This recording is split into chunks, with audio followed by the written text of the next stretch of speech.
O tema dessa noite é essa tão grande salvação. Se porventura houver alguém do seu lado sem a palavra de Deus, compartilhe com ela o pão da vida. Eu quero ler com os irmãos Efésios capítulo 2, do verso 1 até o verso 10. Nós vamos fazer a leitura juntos. Eu leio aqui, você acompanha a leitura comigo. E em seguida nós estaremos orando ao Pai, tá certo? Efésios capítulo 2, a partir do verso 1 diz assim a palavra de Deus. Vocês estavam mortos em suas transgressões e pecados, nos quais costumavam viver quando seguiam a presente ordem deste mundo e o príncipe do poder do ar, o espírito que agora está atuando nos que vivem na desobediência. Anteriormente, todos nós também vivíamos entre eles, satisfazendo as vontades da nossa carne, seguindo os desejos e pensamentos. Como os outros, éramos por natureza merecedores da ira. Todavia Deus, que é rico em misericórdia pelo grande amor com que nos amou, deu-nos vida juntamente com Cristo. Quando ainda estávamos mortos em transgressões, pela graça sois salvos. Deus nos ressuscitou com Cristo e com Ele nos fez assentar nos lugares celestiais em Cristo Jesus, para mostrar nas eras que hão de vir a incomparável riqueza da sua graça, demonstrada em bondade para conosco em Cristo Jesus. Pois vocês são salvos pela graça, por meio da fé, e isso não vem de vocês, é dom de Deus, não por obras para que ninguém se glorie. Porque somos criação de Deus realizada em Cristo Jesus, para fazermos boas obras, as quais Deus preparou de antemão, para que nós as praticássemos. Permaneça com o texto aberto e vamos orar ao Senhor nosso Deus. Mais uma vez, querido Deus, nós te louvamos por tua graça nesta noite. Ó Deus, obrigado pela revelação da tua palavra. De fato, nós somos absolutamente indignos de nos aproximarmos do Senhor e da tua santa palavra. Mas o Senhor, por misericórdia, por graça, nos concede esse privilégio nessa noite. Querido Deus, ministra o nosso coração. Fala aquilo que necessitamos ouvir. Em nome de Jesus Cristo, clareia a nossa mente. Que o teu Espírito Santo possa ministrar de maneira poderosa, trazendo clareza das Escrituras e aplicando ao nosso coração, nos dando condições de vivê-la. De viver a tua palavra na prática das nossas vidas. Pai, muito obrigado. Ministra isso em nós, em nome de Jesus. Amém e amém. Os irmãos já devem ter percebido que as ministrações nos domingos à noite, na carta de Paulo aos Efésios, ela tem um certo grau de exigência. É necessário que tenhamos a postura mental correta para compreendermos. É necessário que nos concentremos nas palavras de Paulo, que não percamos a atenção com conversas paralelas, para que você compreenda o que Deus está falando através de Paulo à sua igreja. É necessário também que haja em nós, não apenas a nossa participação, mas principalmente a ação do Espírito Santo para iluminar a mente. Porque se Deus assim não intervir sobre nós, em nós não iremos compreender a sua palavra. Portanto, eu quero que você ouça essa mensagem na dependência do Espírito Santo, pedindo para que Deus lhe auxilie no aprendizado da palavra. Quero chamar a atenção dos irmãos ao fato que neste ano, necessariamente no dia 31 de outubro, agora deste mês, comemora-se 500 anos da Reforma Protestante. 500 anos desde que, no dia 31 de outubro de 1517, um monge agostiniano chamado Martinho Lutero as fixou nas portas do castelo de Wittenberg. As 95 teses. Eram 95 teses ou 95 proposições em que Lutero combatia a prática da venda das indulgências autorizadas pela Igreja Católica Romana. As indulgências vendidas eram títulos que garantiam a salvação do indivíduo. Era um pedaço de papel, resumindo a história, que você pagava por ele e ele, assinado pelo Papa Leão X, lhe dava condições de ir para o céu ou retirar algum parente seu que já havia morrido do purgatório. E daí, irmãos, fica claro no desenvolver da reforma protestante que um dos pontos centrais daquele movimento, daquela revolução teológica, vamos dizer assim, era exatamente a salvação. Enquanto que os reformadores diziam que a salvação era pela graça mediante a fé, a Igreja Católica na época insistia na salvação pelas obras e na compra das indulgências. De acordo com a doutrina católica, a única maneira de um indivíduo ser salvo era pertencer à Igreja Católica Apostólica Romana. Ensinavam eles que fora da igreja não havia salvação, enquanto que os reformadores ensinavam que apenas fora de Cristo é que não havia salvação. A salvação não dependia em estar na igreja enquanto instituição. A salvação dependia em estar em Cristo. Aí sim, o indivíduo desfrutava da vida eterna. De maneira que as Escrituras nos convencem que a salvação, irmãos, é uma obra livre da ação de Deus e não das obras humanas. Ou seja, dizer que a salvação é pela graça não é só afirmar o caráter sobrenatural da salvação, mas excluir qualquer esforço humano necessário para salvar a si mesmo. É exatamente isso que o apóstolo Paulo está nos apresentando nessa noite. Nós temos o apóstolo Paulo na primeira parte, necessariamente nos versos 1, 2 e 3, apresentando a condição humana, o seu estado de pecado. E a partir do verso 5 até o verso 10, o apóstolo Paulo apresenta a ação divina concedendo a salvação pela graça. Quero lhe chamar a atenção a alguns detalhes no texto nesse momento. E aqui é importante colocar mais uma vez o texto dentro do seu contexto. Observe que nos versículos anteriores, do capítulo 1, dos versos 15 até o verso 23, o apóstolo Paulo está orando para que o Espírito Santo ilumine os olhos espirituais dos seus leitores. Paulo pede, irmãos, que eles conheçam as consequências da sua salvação, a riqueza da herança que os aguarda no céu e, acima de tudo, Paulo está orando para que os irmãos compreendam a grandeza do poder de Deus que já está disponível à vida da igreja e à vida dos irmãos.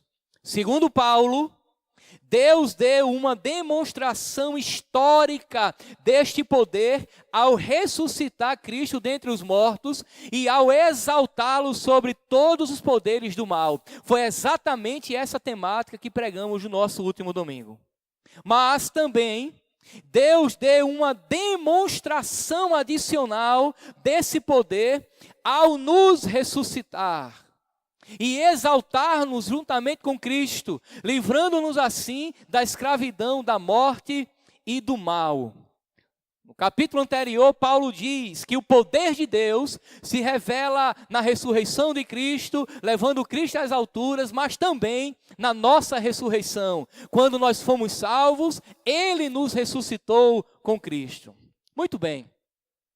No parágrafo que lemos nessa noite, Paulo deixa claro que esse texto faz parte da oração que ele fez anteriormente. Nós soubemos o quão Deus realmente é poderoso na manifestação da sua graça. Porque Paulo diz, olha, se Deus lhes ressuscitou dos mortos, é porque ele agiu manifestando da sua graça sobre vocês. As primeiras palavras de Paulo no verso 1 do capítulo 2 enfatizam esse fato. Vocês estavam mortos. É o que Paulo diz aí no verso 1. Mas em seguida, no verso 5, Paulo apresenta um verbo que revela a ação de Deus quando ele diz, e nos deu vida juntamente com Cristo. Perceba que o verso 1 diz que nós estávamos mortos. E lá no verso 5, diz que Deus nos deu vida. Assim como anteriormente Jesus estava morto e Deus o ressuscitou dos mortos. A sequência de irmãos do pensamento de Paulo é clara. Jesus Cristo estava morto, mas Deus o ressuscitou e o exaltou. E em seguida ele diz, vós também estáveis mortos, mas Deus vos ressuscitou e exaltou vocês com Cristo. O que Paulo quer mostrar agora é que a mesma realidade do poder de Deus que ressuscitou Cristo dos mortos é repetida na vida daqueles que Deus quis manifestar de tal poder. Portanto, a grande verdade nessa noite é que nós estávamos mortos em delitos e pecados, mas pela graça de Deus fomos ressuscitados com Cristo. Mas como é que Paulo, irmãos, revela esta verdade? Em primeiro lugar, Paulo apresenta a natureza caída da humanidade. Paulo, irmãos, faz uma descrição de todas as pessoas. Paulo não está descrevendo aqui uma tribo, um povo, um grupo social em particular, e nem mesmo o paganismo dos seus próprios dias. Quando Paulo diz, vocês estavam mortos em suas transgressões e pecados, é uma referência a todos os cidadãos da face da terra, de todos os lugares, de todos os tempos, de todas as épocas. Não, irmãos, este não é um diagnóstico de uma sociedade caída em particular, mas de toda a humanidade. Todos se extraviaram, todos estão mortos, não há um que faça o bem, não há um justo sequer. Perceba que Paulo começa com um vós. Vocês estavam mortos em suas transgressões e pecados. Algumas versões diz, estando vós mortos em delitos e pecados, é a mesma coisa. Paulo indica, irmãos, em primeiro lugar aqui os seus leitores, os irmãos da igreja de Éfeso, lá na Ásia. Mas em seguida, no verso 3, ele diz que nós também, quando ele diz anteriormente, todos nós também vivíamos entre eles. Perceba que na perspectiva de Paulo ninguém escapa. Todos, tanto os gentios quanto os judeus. Quando Paulo fala vós, é uma referência aos gentios. Quando Paulo fala também nós, é uma referência aos judeus. E daqui, irmãos, eu quero que você compreenda junto comigo que Paulo entende que todos os seres humanos, repito, de todas as épocas, de todos os lugares, desfrutam da mesma condição depravada diante de Deus. Todos estão mortos. Não há, irmãos, um sequer que diga, eu sou absolutamente santo. Aquela doutrina que permanece até hoje, a doutrina da infalibilidade papal, ou seja, no que diz respeito à doutrina e à ética, o Papa não erra, não é verdade. Todos são pecadores. E aí eu quero que você compreenda que o homem mais santo que possa ser encontrado na face da terra, diante de Deus, ele ainda cheira mal. Essa é a condição do ser humano. Não há ninguém que tenha a capacidade real e verdadeira de atribuir a si mesmo o status de não ser um pecador. Não há nenhum ser humano, não há sequer um que escape dessa condição, irmãos, de morte espiritual. Na verdade, aqueles que negam essa realidade do pecado em sua vida já estão pecando por não compreender que são pecadores. Aqui nos versículos de 1 a 3, o apóstolo Paulo menciona 3 verdades terríveis sobre os seres humanos não regenerados, aqueles que ainda não conhecem a Cristo como seu Salvador, que, irmãos, nos inclui também até Deus ter misericórdia de nós. Primeira verdade é que nós estávamos mortos. É por isso que Paulo diz, vocês estavam mortos. Morte, irmãos, que Paulo se refere não é aqui uma figura de linguagem. Paulo entende que é algo real, literal, verdadeiro. É uma pessoa que está distante de Deus, desfruta de morte espiritual. E a origem desta morte é os seus delitos e pecados, ou transgressões e pecados. Essas duas palavras, irmãos, elas foram escolhidas pelo apóstolo Paulo para compreender melhor o mal que há no coração dos seres humanos. Um delito, segundo Paulo, é um passo em falso que envolve uma travessia ou o romper de uma fronteira, um desvio do caminho certo. O indivíduo que comete um delito é aquele que ultrapassa os limites, é aquele que quebra a barreira, é aquele que vai além do limite estabelecido para ele. Irmãos, foi exatamente isso que aconteceu com Adão lá no Éden, no capítulo 3 do Gênesis. Havia uma árvore, a árvore do conhecimento do bem e do mal, e Deus disse a Adão, não coma. E daí Adão ultrapassa o limite, rompe a fronteira, atravessa o que não deveria ter atravessado e come o que Deus disse para ele não comer. Como é que nós cometemos um delito diante de Deus? Como é que nós transgredimos diante de Deus? É quando nós sabemos que Deus impôs um limite e disse não ultrapasse, não toque, não veja, não coma. E daí nós tocamos, nós vemos, nós comemos, nós ultrapassamos o limite que Deus estabeleceu. É quando nós queremos desfrutar de uma liberdade que Deus não nos deu. Na realidade, isso não é liberdade. O homem transgride, comete um delito todas as vezes que ele ultrapassa o que Deus estabeleceu para ele. Mas Paulo usa uma outra palavra. É a palavra pecado, e aqui elas são meio que sinônimas, mas apontam para o mesmo caminho. Pecado, no entanto, significa mais um erro do alvo, deixando de chegar à altura de um padrão também pré-estabelecido. Deus é um ser absolutamente moral. Deus, em sua palavra, é o modelo, o padrão, o arquétipo. Deus é o modelo que nós devemos seguir. E quando nós não nos conformamos ao modelo, ao padrão divino, nós perdemos o alvo. Eu gosto da definição que um teólogo chamado Millard Erickson dá acerca do pecado. Ele diz que pecado é toda e qualquer desconformidade com o padrão divino. É quando Deus diz sim, eu quero não. É quando Deus diz não, eu quero sim. E fico chateado porque o que deve prevalecer é a minha vontade e não o padrão divino. E daí, irmãos, eu quero que você entenda que tanto o não quanto o sim de Deus é a manifestação da sua graça, e toda e qualquer manifestação sua ou minha fora desse padrão é pecado, transgressão, delito. E isso revela morte espiritual. Mas você já percebeu que nós somos inconformados? É como que se Deus não soubesse o que faz. Eu quero um sim de Deus e de repente Deus me dá um não. E Deus não faz rodeios, Ele diz não e pronto.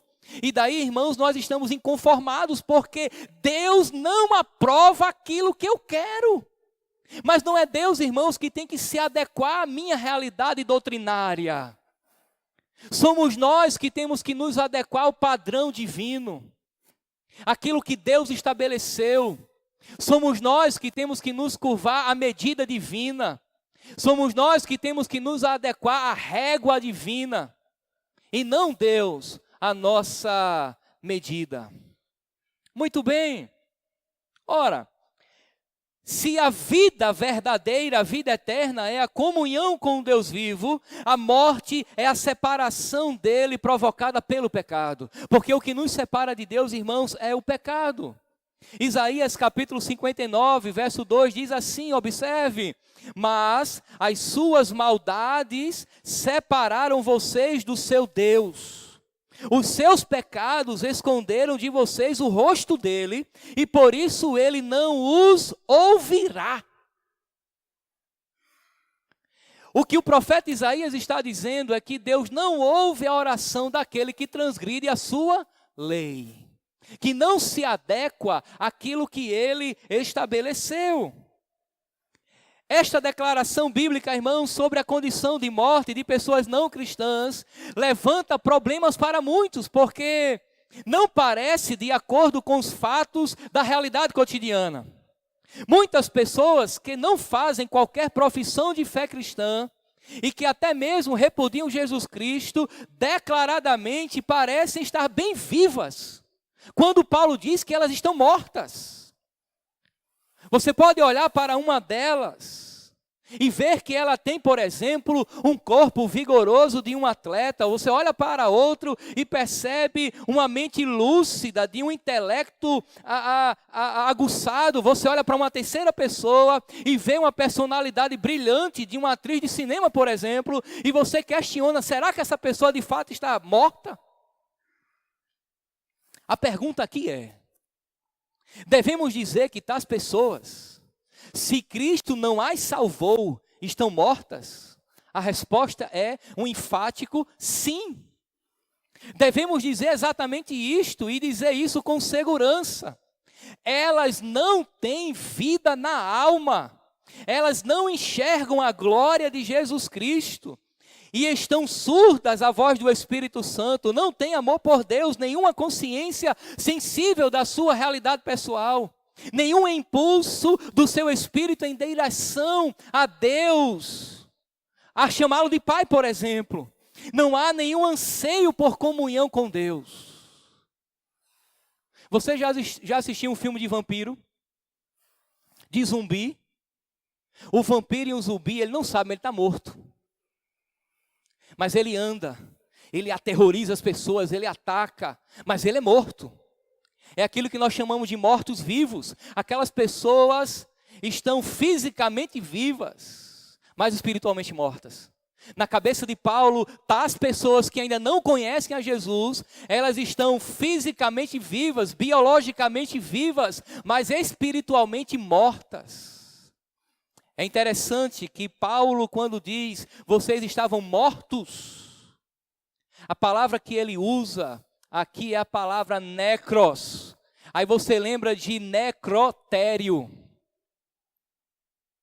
necromancia, consulta aos mortos, necrose, é quando uma parte do corpo está morta e é necessário tirar, por exemplo. Paulo está falando que essas pessoas espiritualmente, elas não só estão mortas, mas estão em avançado estado de putrefação espiritual. Eu queria que você compreendesse o terror daquilo que Paulo está falando, daquilo que realmente é o coração de uma pessoa que não conhece a Deus. Irmãos, estas pessoas, elas estão tão indiferentes a Deus quanto um cadáver está aos seus parentes que choram desesperadamente a sua morte. Quem aqui já foi a um velório, a um sepultamento alguma vez na vida? Levanta a mão. Todo mundo já foi. E já teve experiência na sua própria família. E é possível que alguns de nós, diante da morte de um parente querido, tenha derramado e vertido lágrimas copiosamente. Na minha vida pastoral, eu desfrutei disso não só na minha própria casa, mas também na vida de muitos irmãos da igreja, e percebi o como é ruim, desesperador, para quem ficou perceber alguém que partiu. Mas uma coisa é fato: por mais que a família, a igreja, a congregação chorasse copiosamente, desejasse até estar no lugar, aquela pessoa que ali está, ela é totalmente insensível ao que está em sua volta. É assim uma pessoa que não conhece a Cristo. Deus está falando e ela não ouve. Deus se revela e ela não vê. Ela é morta. Ela não corresponde a Deus. Ela não compreende as questões espirituais. Ela está cega, ela está surda. Ela não fala nada que revele necessariamente amor a Deus. Paulo diz em seguida que nós estávamos escravos, ou éramos escravos, estávamos escravizados, melhor construção da frase. Viver, irmãos, em delitos e pecados é na realidade viver em escravidão. Mas o que escraviza todos os homens? Paulo deixa claro que é. Que forças eram essas? A resposta de Paulo é: o homem é escravo do mundo, da carne e do diabo. Do mundo, da carne e do diabo. Ele se refere, irmãos, a estas três influências como sendo as que controlavam e dirigiam a nossa existência antes de conhecer a Cristo. E é exatamente estas mesmas condições que aqueles que hoje não conhecem a Cristo vivem. Primeiro ele descreve-nos seguindo o curso deste mundo, é o que o texto diz, nos quais costumavam viver quando seguiam a presente ordem deste mundo. O curso deste mundo. E aqui, irmãos, é uma referência ao sistema de pecado da era presente, um mundo secularizado que desconhece a revelação de Deus. Portanto, aquele que não conhece a Deus, ele é escravo do mundo. Mas em seguida, Paulo diz que tal indivíduo também vive no cativeiro do diabo, que aqui é chamado de o príncipe da potestade do ar, ou o governante do reino do ar. Paulo se refere, irmãos, a Satanás, as forças malignas. Esta frase, irmãos, significa simplesmente que ele tem o domínio sobre aqueles principados e potestades já mencionados por Paulo. E maior estratégia, ou a maior estratégia do diabo, irmãos, entendo eu, é convencer os crentes que ele não existe. Não fique pensando que Satanás é a história da carochinha. Também tire da sua cabeça aquela figura mitológica de um diabo de chifre vermelho com cara de bode e um rabo pontudo. Não é necessariamente assim que ele se revela. Porque se ele se revelasse assim, ninguém queria estar perto dele porque é muito feio. O coração do pecador gosta de estar perto de coisas bonitas. E Satanás sempre se apresenta como uma proposta bela. Mas aquele que não serve a Deus, ele só pode servir a Satanás. E nós, antes de servirmos a Deus, não servimos a nenhuma outra pessoa a não ser a Satanás, de maneira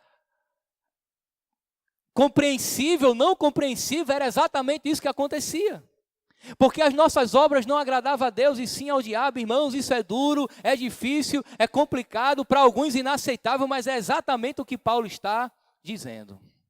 Você lembra do que Jesus falou aos fariseus que diziam que eram filhos de Abraão e estavam mentindo? Jesus disse que eles eram filhos do diabo porque Satanás é o pai da mentira. Eles estavam mentindo, e se estavam mentindo, não eram filhos de Deus. Foi Jesus quem disse. Ou o indivíduo é filho de Deus, ou não é filho de Deus. Mas há uma terceira influência, segundo Paulo. A terceira influência, irmãos, que nos mantém na escravidão, são as inclinações da carne. E carne aqui, irmãos, não significa o tecido, não é? Ou os tecidos vivos que cobrem nosso esqueleto ósseo, mas sim a natureza humana caída e egocêntrica. As inclinações são definidas ainda mais como sendo a vontade da carne e dos pensamentos, como Paulo diz aqui. As inclinações da carne, meus irmãos, são os desejos errados da mente e do corpo. Ou seja, pecados tais como a soberba intelectual, a falsa ambição, a rejeição da verdade conhecida e pensamentos maliciosos e vingativos. Paulo vai discorrer isso um pouco mais à frente, lá no capítulo 4, acompanhe comigo. Capítulo 4, verso 17, quando ele diz assim: assim eu lhes digo e no Senhor insisto, que não vivam mais como os gentios, que vivem na futilidade dos seus pensamentos. Eles estão obscurecidos no entendimento e separados da vida de Deus por causa da ignorância em que estão, devido ao endurecimento dos seus corações. Tendo perdido toda a sensibilidade, eles se entregaram à depravação, cometendo com avidez toda espécie de impureza. Dê um pulinho agora no capítulo 5, versículo 3. Entre vocês não deve haver nem sequer menção de imoralidade sexual, nem de qualquer espécie de impureza, nem de cobiça, pois estas coisas não são próprias para os santos. Não haja obscenidade, nem conversas tolas, nem gracejos imorais, que são inconvenientes, mas, ao invés disso, ações de graças. Paulo, irmãos, vai exortar todo tipo de pecado. Isso aqui são pequenas listas que nós encontramos nas cartas de Paulo. Se você encontrar e tiver a curiosidade de ler, por exemplo, Romanos capítulo 1, você vai ver que o pecado da idolatria levou Deus a entregar o homem às suas próprias paixões. Eu entendo que nós, antes de nos convertermos, e aqueles que ainda não conhecem a Cristo, se enquadra no que eu chamo de estado MEC. Estão na condição MEC. É o estado de morte, escravidão e, por fim, condenação. É o que Paulo diz. Lá no verso 3, na parte B. Como os outros, éramos por natureza merecedores da ira. A sua versão pode ter: éramos por natureza filhos da ira. Ser merecedor da ira, irmãos, ou ser um filho da ira, significa estar sobre uma condição de condenado diante de Deus. Não somente estávamos mortos e escravizados, mas também estávamos condenados. Como os demais, como os outros, éramos por natureza filhos da ira. Isso significa, irmãos, que a ira de Deus estava sobre nós. A ira de Deus é o que condena eternamente ao inferno. A ira de Deus, irmãos, é justa, porque Deus não vai condenar nenhum inocente. Deus não vai condenar eternamente nenhum que faça o bem, mas aquele que faz o mal, e todos fazem o mal. A ira de Deus é aquilo que condena o pecador eternamente. Nós, portanto, segundo Paulo, estávamos mortos, escravizados, mortos em delitos e pecados, escravizados pelo mundo, pelo pecado e pelo diabo, pelo mundo, pela carne e pelo diabo, e por fim Paulo diz que por conta disso tudo, nós éramos merecedores, filhos da ira. Estado MEC.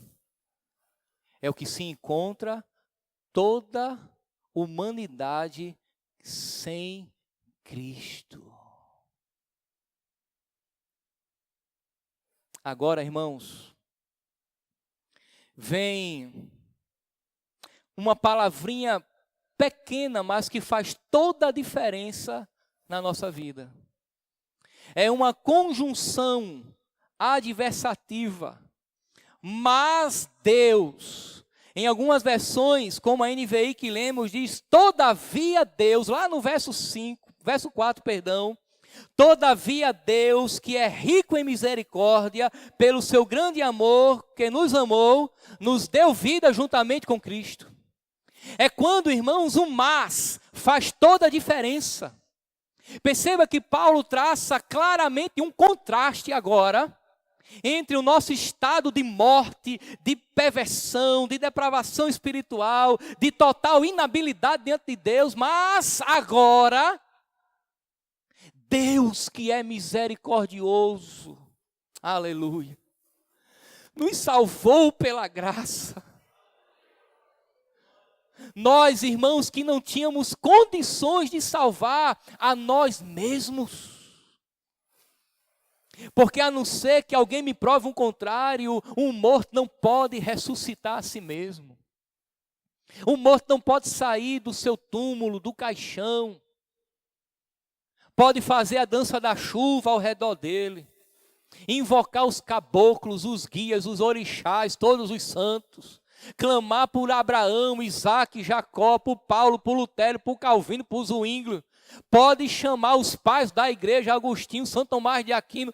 O morto não vai se levantar, a não ser que Deus o faça ressuscitar. Você entendeu como você era? Você compreende qual era a nossa condição antes de Cristo nos alcançar? Não pense que era diferente. Não pense que era diferente. Eu vou pedir aqui uma permissão pública. Ele não vai dizer não, porque em público a gente já constrange a pessoa, né? Mas eu quero fazer uso de um testemunho do meu sogro. Posso, meu sogro? Pode, né? O meu sogro, certa vez, saiu da sua casa de bicicleta. Ele havia sido convidado a um culto na casa de uma irmã, onde se reuniria apenas homens para adorar a Deus. E ele foi convidado pela 100ª vez e ele nunca foi. Mas ele resolveu não ir, pegar a sua bicicleta e fazer certamente o que não agradava a Deus. No meio do caminho, Deus disse: volte, vá àquele culto. E quando ele chegou lá, antes da pregação terminar, ele disse: eu vim aqui hoje para me entregar a Jesus Cristo. Mas Geraldo, não, eu vim aqui para me entregar a Jesus Cristo. Até aquele dia ele era um morto espiritual. Quando a graça de Deus lhe alcançou, lhe constrangeu, foi naquele momento que um mas fez toda a diferença na vida dele. Mas Deus, que é rico em misericórdia, ele era morto e não sabia. Nós éramos mortos e não sabíamos. Portanto, agora, do verso 4 até o 10, Paulo apresenta a graça de Deus alcançando o homem. E estas duas palavras, irmãos, contrapõem a condição desesperadora da humanidade caída, a iniciativa graciosa e a ação soberana de Deus. Esse mas Deus, todavia Deus, contrapõe tudo que até agora Paulo, havia dito. Éramos objetos da ira de Deus, mas Deus, por causa do grande amor com que nos amou, teve misericórdia de nós. Nós estávamos mortos e os mortos não ressuscitam, mas Deus nos vivificou em Cristo. Éramos escravos numa situação de desonrosa e uma situação de incapacidade, mas Deus nos ressuscitou juntamente com Cristo e nos colocou à sua própria mão direita numa posição de honra e poder. Deus, irmãos, agiu para inverter a nossa condição do pecado, ou no pecado. É importante entender esse contraste revelado no texto. O que somos por natureza e o que somos pela graça. Pela nossa natureza, irmãos, pecaminosa, nós não prestamos. Nós somos perversos. Nós temos a capacidade de fazer coisas inimagináveis. Se você pecou até agora, você ainda não fez tudo o que você tem condições de fazer se Deus não tivesse tido misericórdia. Você acha que uma pessoa que assalta um banco, que estupra uma criança, que comete assassinatos, é tudo que ela poderia fazer? É não. Se Deus não intervir, ela sempre faz mais. Você acha que tudo aquilo que nós fizemos até agora era tudo que nós poderíamos fazer? Sendo guiado pelo mundo, pelas inclinações da nossa carne, por Satanás? Não foi não. Nós sempre podemos fazer mais do que já fizemos, a não ser que Deus intervenha na nossa vida por misericórdia e graça. Deus nos salvou. Tanto no versículo 5 como no 8, a mesma declaração é feita: pela graça sois salvos. Salvos aqui, irmãos, entenda, é um particípio perfeito. Enfatiza as consequências permanentes da ação salvadora de Deus no passado, com efeitos permanentes. Em outras palavras, Paulo está dizendo: vocês são salvos e permanecerão salvos para sempre. É uma ação divina no passado que permanece para sempre. Quando ele diz: pela graça sois salvos. Isso é graça. E daí, irmãos, eu fico impressionado como pessoas continuam defendendo a heresia da perda da salvação. Isso, irmãos, apavora o coração daqueles que ficam se esforçando para permanecer salvo. Esforçar-se para ser ou para permanecer salvo não é salvação pela graça. É salvação pelas obras. O indivíduo faz uma coisa boa e acha que Deus vai lhe dar a salvação, e ele continua fazendo coisas boas para permanecer salvo. Não é assim. Paulo está dizendo: vocês estavam mortos, e quando Cristo lhes ressuscitou para sempre. Vocês foram salvos pela graça. E devem conhecer os efeitos dessa salvação. Vocês devem viver como salvos em Cristo, tendo Cristo como modelo, padrão, a vara de medir. Paulo, irmãos, usa aqui duas palavras, na realidade são dois verbos, que retomam o que Deus fez com Cristo e depois nos liga a Cristo nesses eventos. Eu quero lhe chamar a atenção ao verso 5, por favor. Todo mundo. Verso 5 do capítulo 2. Olha só o que Paulo diz: deu-nos vida juntamente com Cristo. Agora observe o verso 6. Deus nos ressuscitou com Cristo. Em seguida, diz o verso 6, que nos fez assentar nos lugares celestiais em Cristo Jesus. Perceba que esses verbos, deu vida, ressuscitou, fez assentar, refere-se, irmãos, aos 3 eventos históricos sucessivos na carreira salvífica de Jesus, que normalmente são chamados de ressurreição, ascensão e exaltação. Cristo ou Deus fez exatamente a mesma coisa conosco. Deus nos ressuscitou. Deus nos fez estar nas regiões celestiais em Cristo. E Deus, irmãos, nos fez assentar à sua direita eternamente.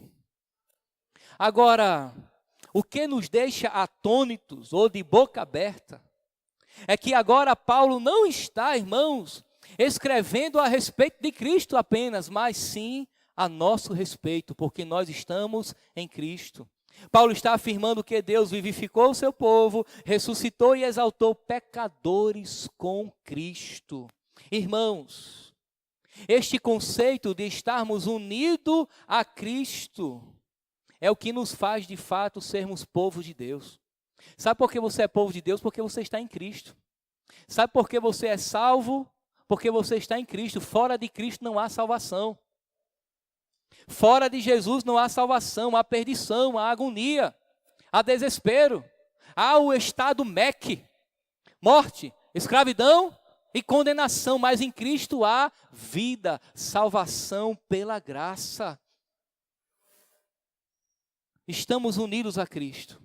A pergunta agora é: por que Deus operou isso em nós? Paulo reúne 4 palavras para expressar as origens da iniciativa salvadora de Deus. Observe. Ele escreve da misericórdia no verso 4, Deus sendo rico em misericórdia. Escreve do amor de Deus, ainda no verso 4, por causa do grande amor com que nos amou. Escreve da graça de Deus, nos versos 5 e 8, pela graça sois salvos. E escreve da bondade de Deus, em bondade para conosco, em Cristo Jesus, lá no verso 7. Demonstrada em sua bondade para conosco, em Cristo Jesus. Observe, estávamos mortos e, portanto, incapazes de salvar-nos a nós mesmos. E daí entenda que somente a misericórdia de Deus poderia nos alcançar incapazes. Pois misericórdia, irmãos, é amor para com os totalmente privados de recursos. A misericórdia é quando Deus não nos dá o que merecemos, condenação. Deus foi misericordioso e não nos condenou. Nós estávamos debaixo da ira de Deus. E daí entenda que somente o amor poderia triunfar sobre a ira. Deus removeu a sua ira e ministrou o seu amor. Nada merecíamos das mãos de Deus, irmãos, a não ser o julgamento por causa dos nossos delitos e pecados. Somente a graça de Deus poderia nos salvar daquilo que merecíamos, que era a condenação. Preste atenção agora. O que é a misericórdia de Deus? A misericórdia de Deus é quando Deus não nos dá o que merecemos, condenação. O que é graça? É quando Deus nos dá o que nós não merecemos.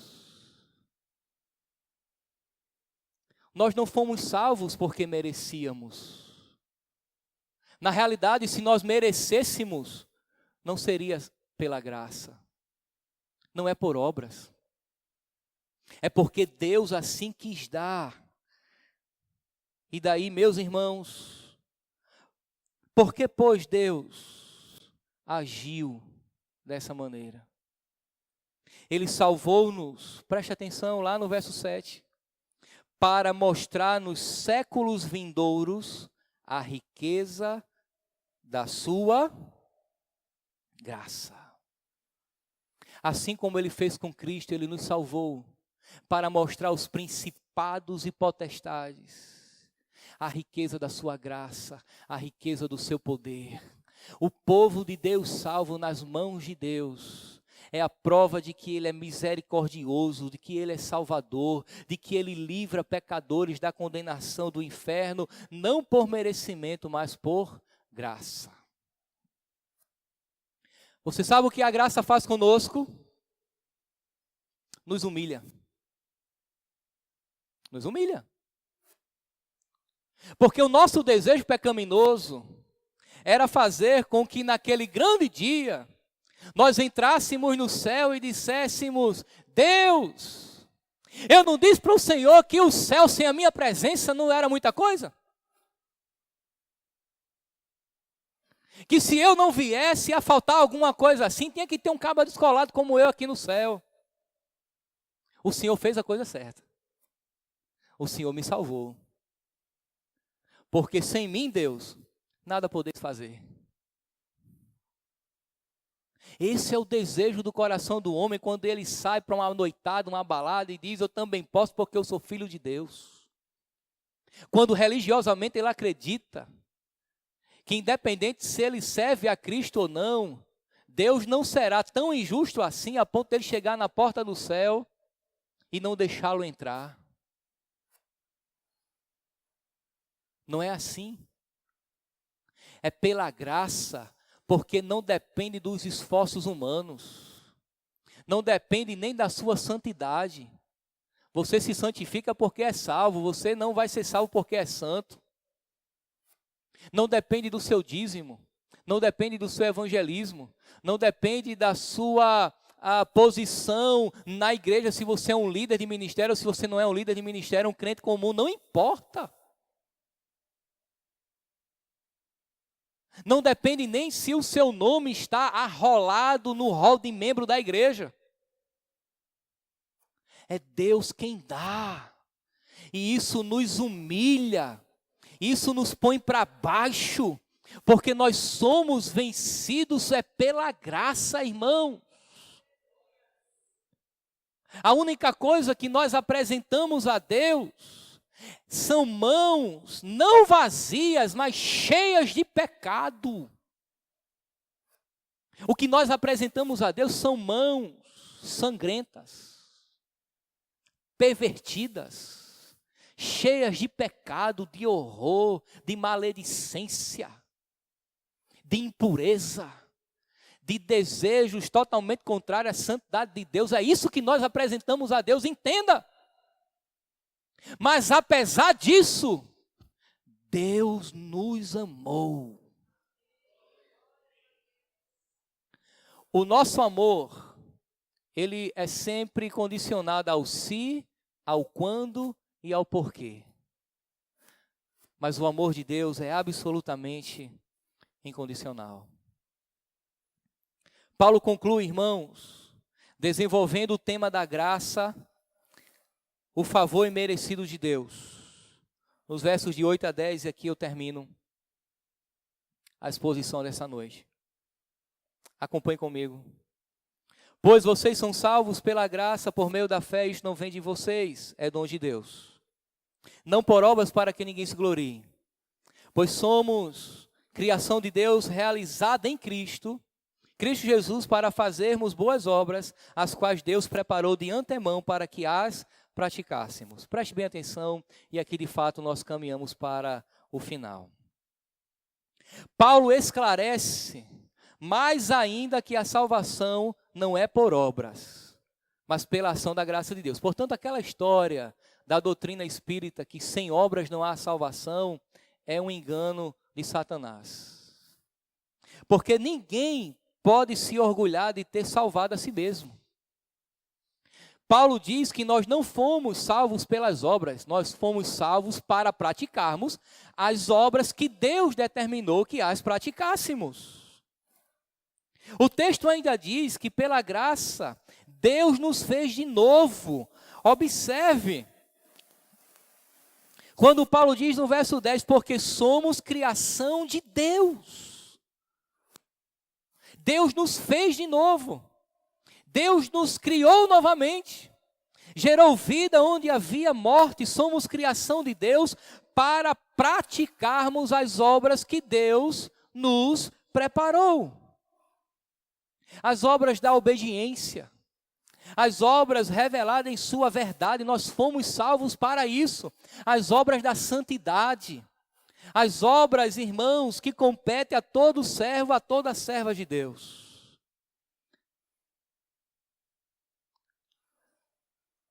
3 lições à vida da igreja de maneira conclusiva.